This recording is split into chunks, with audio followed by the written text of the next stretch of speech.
रमजी भाई क्यों परेशान बैठे हुए हो? अरे नौमी भैया, क्या बताऊं कि मैं क्यों परेशान हूँ। मेरे भैया ने कहा है उस वक्त तक मैं तुम्हें जायदाद में से हिस्सा नहीं दे सकता जब तक तुम शादी ना कर लो और तुम्हारे बच्चे ना हो जाएं। इसमें परेशानी वाली कौन सी बात है? तुम शादी कर लो। अरे नौमी भैया, मैं शादी कैसे कर लूं? मुझे तो कोई रिश्ता नहीं देता। अगर कहीं से रिश्ता मिल भी गया तो शादी कर लूंगा, तो बच्चा कहाँ से लाऊंगा? अरे शादी करेगा तो बच्चा भी हो जाएगा। अरे बेवकूफ, बच्चा जल्दी चाहिए। तो मैं आपको एक प्लान बताता हूँ, कान मेरी तरफ करो। ठीक है, मुस्कान को आवाज मारो। मुस्कान। क्या बात है नुमान? मुस्कान, मुझ पे कर दो एहसान, थोड़ी देर के लिए बन जाओ मेरी जान। रमजी मैं कुर्बान। तो फिर बन जाओ मेरी मेहमान। ले मैं बन गई हूँ तेरी मेहमान। जग्गा जी। कान खोल के मेरी एक बात सुन लो। तुम्हारे भाई के ना हाथ पैर मुझे और लग रहे हैं। सुबह से लेके शाम तक वो बाहर रहता है और घर नहीं आता, और उसकी शादी होगी तो सिर्फ मेरी बहन से होगी, बाहर मैंने कोई नहीं होने देनी। ओ मैं तो चाहता हूँ उसकी शादी हो ही ना। अगर उसकी शादी होगी तो वो जायदाद है ना, वो उसमें हिस्सा लेगा। अरे कमबख्त तुम्हारे, अगर तुम्हारे भाई की मेरी बहन के साथ शादी हो गई ना, जितनी भी जायदाद है वो घर की घर में रह जाएगी। समझने की कोशिश करो। हाँ सनम, बात तो तुम्हारी ठीक है। बात तो आपने पते की है। रमजी की शादी तुम्हारी बहन से होती है ना, जो हमारा दिल चाहेगा वही हम करवा सकते। देर आए दुरुस्त आए। चलो शुक्र है मेरी कोई भी बात आपके दिमाग में तो बैठी है ना। अब ऐसे करते हैं, चलते हैं अरशद भाई से बात करते हैं। हाँ हाँ क्यों नहीं, अरशद भाई से बात करते हैं। आपकी बहन के साथ रमजी की शादी करवाते हैं। मैं आपके साथ हूँ सनम, आप टेंशन क्यों ले रही हो? चलो ठीक है, आ जाए। चलो ना मेरे साथ। मामा मैंने अब एग्जाम पास कर लिया। पापा को कहते मुझे बाइक लेके दे। नहीं, घर तो जाने दो, करती हूँ बात। अरशद भैया अस्सलाम वालेकुम। वालेकुम सलाम। हम आप ही की तरफ आ रहे थे। ये तो बड़ा अच्छा हुआ आप हमें यही मिल गए। आज बैठ के बात करते हैं। हाँ खैरियत तो है। हाँ हाँ, आपसे बड़ी जरूरी बात करनी है। पर्सनल सी बात है, आ जाए।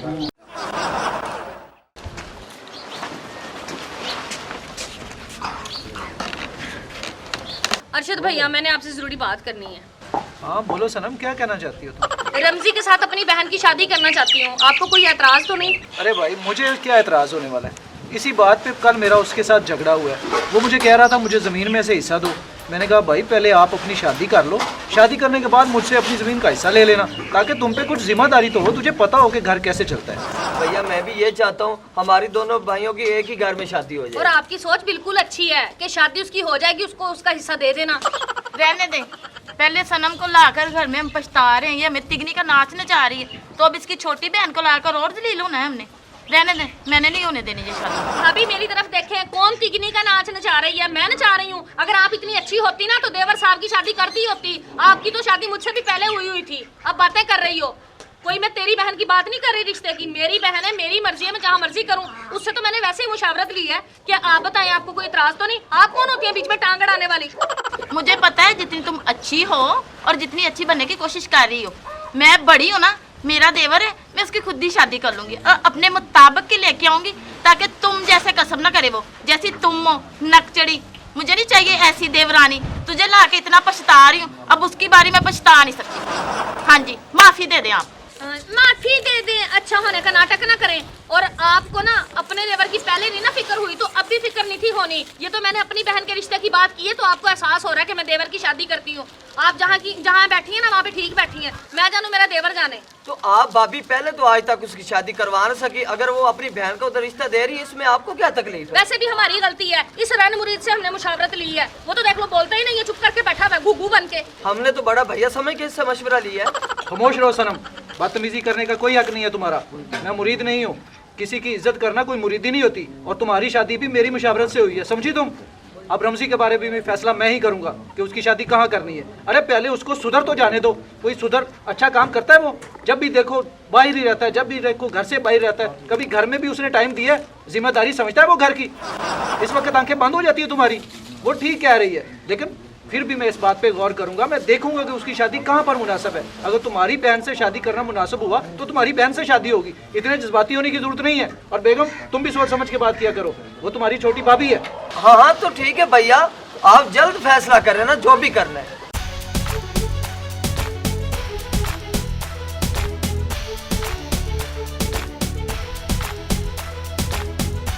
तबाह खराब किया हुआ तुम लोगों ने। घर का माहौल ऐसे ही खराब कर देते हो। पापा वो देखो चाचा रमजी आ रहे हैं, उनके साथ एक लड़की और उसने एक बच्चा भी उठाया हुआ है।